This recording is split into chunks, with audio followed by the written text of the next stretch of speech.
Magandang araw mga kapanalig. Balik po tayo sa ating Power Thinking series. At maganda rin po ito kasi ngayong Pasko, marami tayong iniisip. At kung minsan yung mga iniisip na atin, na-overwhelm po tayo. So we're gonna go back to our Power Thinking until the end of the year or until we finish this series. Kamusta po kayo? Kamusta ang inyong pag-iisip? Ngayon po mga kapatid, ang ating iti-take po is enjoying life begins with a choice. Opo, mga kapatid, hindi po tayo basta nagiging masaya sa buhay natin. Hindi po mangyayari yan. But we need to remember that our choices plays a special part when it comes to our joy in life. So I will attempt to tell you, mga kapatid, ngayong araw na to, yung pong ano pong mangyayari, no, kung ano yung katayuan ng ating pag-iisip. So I want to tell you that although we don't always have the power to change every unpleasant circumstance in our lives, we do have the power to change our outlook. Opo mga kapatid, sabi ko nga mga kapatid, that there's a lot of things around us at maybe there are pressures around us. We cannot change them, but we can change the pressure or the temperature inside of us. You cannot control the storm outside of you, but you can control that storm inside of you. You have the power to calm the storm that's inside of you, hindi yung sa labas, no? Kaya sabi ko sa kaibigan ko, sabi niya, Brother Randy, alam mo, hirap-hirap ng buhay ko eh. Pero sabi niya, ba't yung kapitbahay namin? Parang ang saya-saya niya kahit mayroon pang buhay niya. Sabi ko sa kanya, dito galing yan sa iyong pag-iisip, no?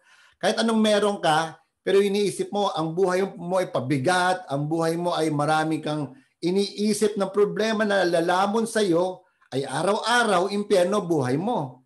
Pero pag inisip mo na ang buhay mo ay bigay ng Diyos na mabuti, makikita mo at mararanasan mo ang kanyang kabutihan.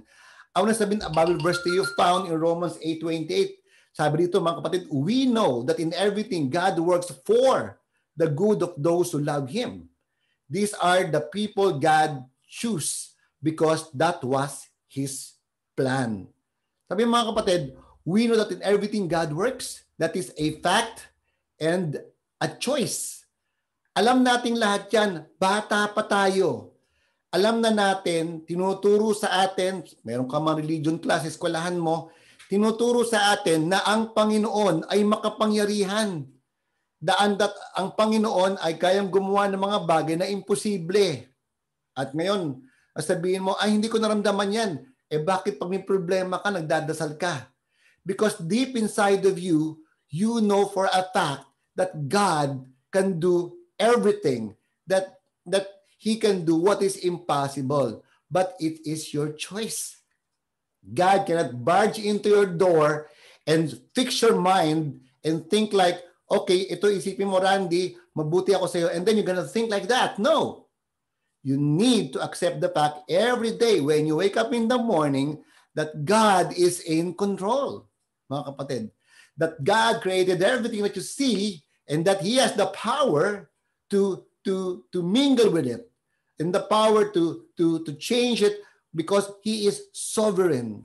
Dapat nasa isip natin yon. Pag hindi natin maisip na gano'n ang Panginoon, iisipin natin tayo laging talunan because the world is limited. And whatever you have is limited. So you need to think, it's not a spiritual anesthesia, mga kapatid. No? Totoo po yan that God works. No? That everything God works. No? Totoo po yan. At sabi ito mga kapatid, no, for the good of those who love Him. In other words, mga kapatid, isipin mo yan, ha? Yan sabi dito that we need to choose God and choose good. O mga kapatid, o kaya, pwede kong balik rin yan. We choose good and we choose God. Anong pinipili mong gawin sa umaga o sa buong araw mo? Di ba? Are you tempted to do bad? No, are you tempted to make diskarte of your own? You don't include God in your life? Well, mga kapatid, problema ka because sabi rito, for the good of those who love Him. We know that in everything God works for the good of those who love Him. Do you choose God? That is my question to you. In everything you do you choose God? Do you choose to follow God, who is sovereign, who is great, who can do everything? It's your choice. Kaya hindi tayo biktima ng mundong ito lang. No, hindi, biktima ako ng mundo, biktima ako ng pagkakataon. You have the power to choose. At ngayong Pasko, may isip natin, naku, wala akong regalo, naku, hindi ako namasyal, naku, buti pa sila, ganito, ganyan, ganyan. Nasa isip mo yan. No? Sabi nga ng Biblia, that sabi ni Pablo, that we begin with the renewal of your mind. Baka dapat baguhin mo na isipan mo na ang Panginoon ang siyang totoo, no, sa buhay natin. Wala nang totoo pa sa buhay natin kundi ang Panginoon. Pangakuan ka ng regalo, bukas may ganyang regalo ka, hindi matutupad yan. Pwede o hindi, di ba? O kaya akala mo okay ka ngayon, no, maganda ang pakiramdam mo, pag-check mo meron ka palang sakit, hindi mo alam yan. But the only certain thing in our lives is God. So this is the question. Do you want to choose God? Mga kapatid, sabi ito, God chose. In other words, mga kapatid, sinasabi ito that no, it's a reciprocal choice. Opo, hindi mo siya piliin, wala kang blessing. Bakit parang maganda buhay ko? Well, siguro, ikaw lang gumawa niyan. Okay. O maybe sabihin mo, bigay ng Diyos to. Pero how can God give something to a person who doesn't believe in Him? We're talking about God who can work in everything, mga kapatid. No, we need to choose God, okay? Kasi hindi papakita ng Panginoon yung mga bagay na imposible, nagiging posible, hindi papakita ng Panginoon until we choose Him. It is a reciprocating kind of relationship, okay? Hindi pwede naman na si God ang bigay ng bigay lang sa'yo. Pero ikaw hindi ka marunong magbigay sa Panginoon. Mga mahal kong kapanalig. So who do you choose now? Choose God. Don't choose your money over God. Don't choose your dream over God. Isipin mo, ay nako, wala akong panahon magdasal, wala akong panahon magbasa ng Biblia, wala akong panahon maging pati ng isang simbahan. Bakit ganon? Ba't wala kang panahon? Eh, dahil ginagawa eh. Time is what you make of it, mga kapatid. You choose God, you can experience the love of God. And when you experience the love of God, you know what's next. There's blessing in your life. Bagong kapanalig. Importante po yun, sabi, that was His plan. In other words, yung pa rin, reciprocal choice. He has a lot of everything for you, mga kapatid. A lot of everything. But do you choose Him? Do you choose Him whatever you do? Because you will not regret it, my brothers and sisters. No matter what is going on in your life today, if you will choose happy, hope-filled thoughts based on God's word, you will feel happier. Opo mga kapatid, God is good. The Bible says that God is good. So pag dumating yung mga problema, ikaw ba'y natatakot? Tuloy-tuloy ba ang takot mo? Ikaw ba'y nalulungkot? Tuloy-tuloy ba ang lungkot mo? Pero may pagkakataon ka. Meron kang panahon, piliin, magbasa ng Biblia, manalangin, magpa-pray over sa mga taong naniniwala sa Panginoon. Maniniwala ako. At maniniwala ka pagdating ng ginawa mo ito. Nagbasa ka ng Biblia, magdasal ka, be part of a church. You will be happier because you choose God. Because you choose the Lord. No? Mga kapatid, sabi po sa Romans 15 verse 13, I pray that the God who gives hope will fill you with much joy and peace as you trust in Him. Will fill you with much joy and peace as you trust in Him. Then you will have more and more hope. And it will flow out of you by the power of the Holy Spirit. Tayo mga kapatid dito, I pray, trust mo, I pray that God who gives hope will fill you with much joy and peace as you trust in Him. That is a choice. Who do you trust in your life? Di po ba? Baka hindi ka pa nakukumbinsin. Baka hindi ko mo muna subukan na pagkatiwalaan ng Panginoon. Pagising sa umaga, magdasal ka muna. Lahat ng gagawin mo, pagkatiwala mo sa Kanya, don't make your own diskarte. It'll be mga kapatid, disastrous. Sigurado po ako mga kapatid, no? Trust Him. That is the prime choice that we need to do every day. Unahin natin ang Panginoon sa buhay natin. No, hindi lang unahin hindi lang magbasa ng Biblia o manalangin, pero ipagkatiwala mo sa Diyos ang buhay mo. And that is a choice. You have the power to do that. Bakit choice to? Because many people, they keep on complaining because they don't trust the Lord. Many people, they say to themselves, okay, itong problema ko, wala na, ito na yung buhay namin, mahirap na ako. You know, I have a friend, sabi niya sa akin, Brother Randy, alam mo, mahirap lang kami. Sabi ko, why don't you trust the Lord? Kahit naman manalangin ako, talagang mahirap na ako eh. You choose to trust what you believe. Trust the Lord. Trust Him, mga kapatid. Ipagkatiwala mo sa Panginoon. Ipagkatiwala mo sa Panginoon ang lahat-lahat sa buhay mo. At maniwala ka, mga kapatid, if that is your prime choice, whatever you do, inuuli ko lagi, di ba? Whatever you do, you choose to trust the Lord. You choose to love the Lord. You choose to put God on everything, on top of everything. I tell you, mga kapatid, sabi dito, the God who gives hope, much joy, and peace. At sabi, have more and more hope. And it will flow out of you by the power of the Holy Spirit. In other words, mga kapatid, that is the product of your choice. Okay? Lahat ng ating ginagawa sa buhay may consequence. Lahat po. At kung gusto mo ng consequence na maganda talaga, piliin mo ang Panginoon. Put God first. The Bible says that love God with all your heart, mind, and soul, then love other people, mga kapatid. It's very important that we put God first. And many people are not convinced on that. Many people, no, talagang, because sabi nila, this world is like a rat race. They're so fast. They don't want to choose God. Take time in choosing God. I have friends, sabi nila, Brother Randy, negosyo ko, bumabagsak na. Because pray over your business.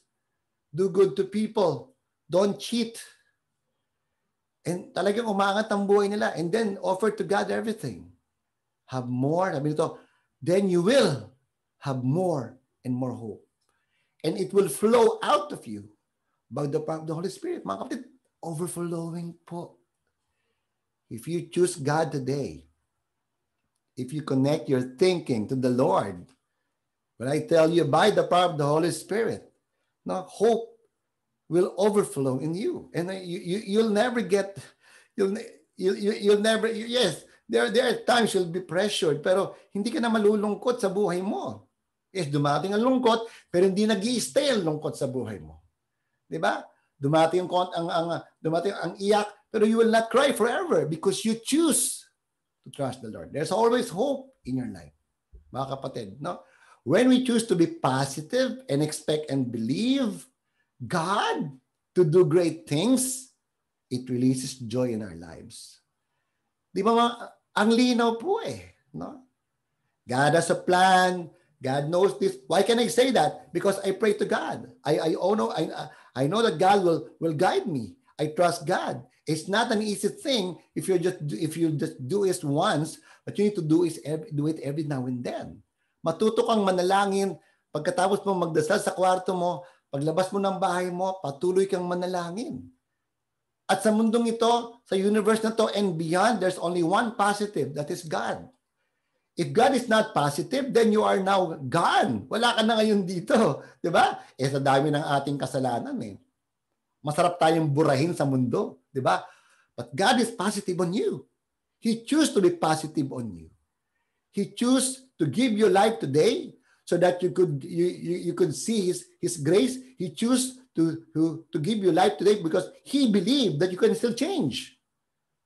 Do you believe that you can still change? Mga kapatid, no. You need to. Then it will release joy into our lives. This is very important. Deuteronomy 30 verse 19. Sabi, today I'm giving a choice of two ways. And I ask heaven and earth to be witness of your choice. You can choose life or death. The first choice will bring a blessing and the other choice will bring a curse. So choose life. Then you and your children will live. Mga kapatid, pag binasa mo to, it's a tambak na choice and choose to, mga kapatid. Una, choice.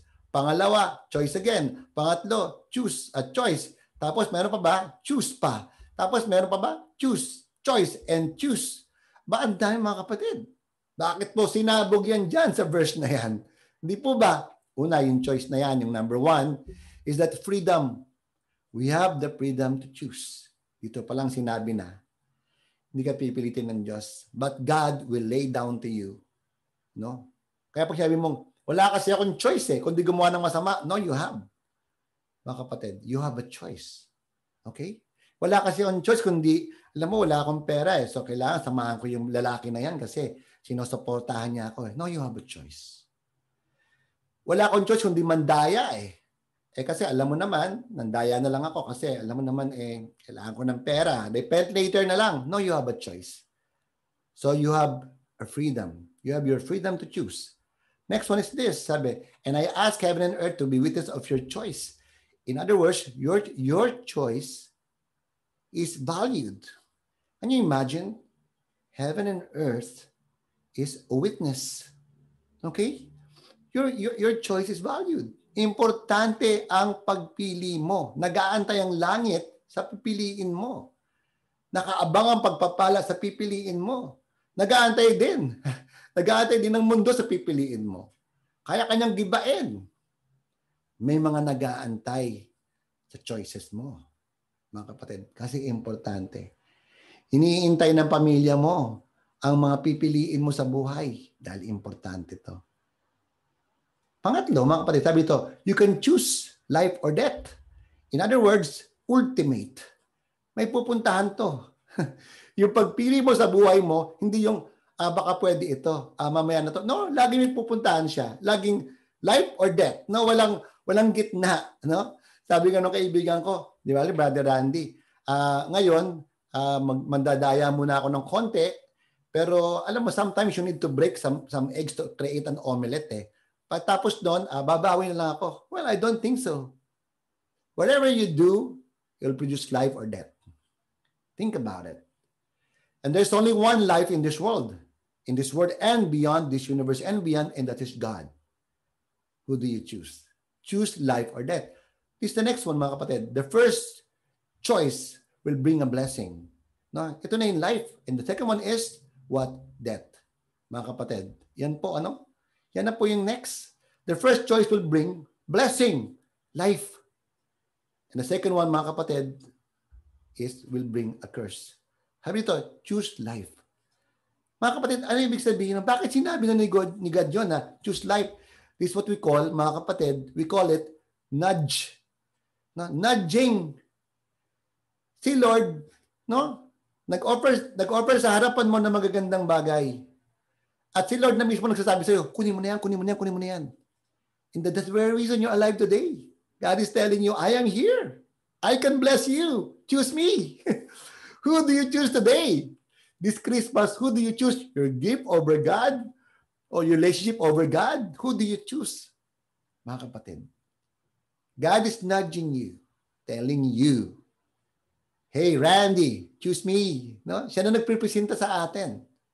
Will you choose God? That's my question to you. Nothing good comes from thinking sore, critical, and negative thoughts. But something good always comes when we think according to God's plan for our lives. I tell you, you make a choice out of God's plan, grabe ang asim niyan, no? Ang tabang niyan. But if you choose according to God's will, I tell you mga kapatid, something good will always happen. What is our power thought for today? Enjoying your life begins with the thought you choose to think. Okay? Dito nag-i-start and it will manifest in your life. I hope that you learned today, mga kapatid, that God will even bless you in the way you think. If you have questions in my teaching, mga kapatid, you can go to my Facebook Messenger. But of course, we want to invite you to be with us every Monday, Wednesday, and Friday. We have a Bible study at Zoom. Your life will never be the same again. God bless you, mga kapatid. Randy Ramos po, proclaiming the word, claiming the lost. God bless you po.